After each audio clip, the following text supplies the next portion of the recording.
Listen, after 30 years of being in this industry, there are things that I see that most men just don't see on themselves. And that is number one, around the ear, you're growing hair.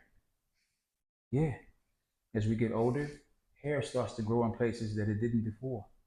You want to pay attention to that, because you never know what that unsightly hair, who sees it, and what it could be costing you. While we're on the ears, here's another thing.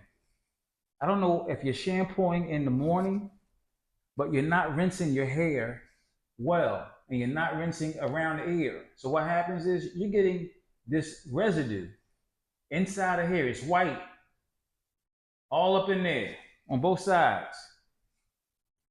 That don't look good. It's good that you're shampooing your hair, but you're not rinsing well. And sometimes I'll see a film on the side of their face. It's white. It just comes from just not rinsing well. Slow down. And the third thing, what's the third thing? Oh, let's not wait until you're wolfing before you get a haircut. That's too long. If your hair back here, this hair back here, if it starts to connect, you're past due. You shouldn't get to a point where you need a haircut. That's too late.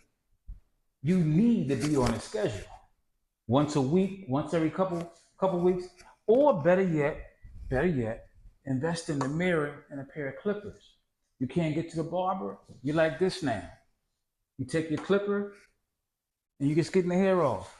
You're not making lines, you're just cleaning up.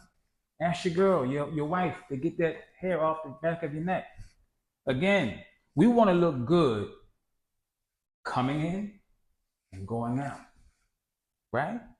We want to look good coming and leaving, right? This is Kevin Horn.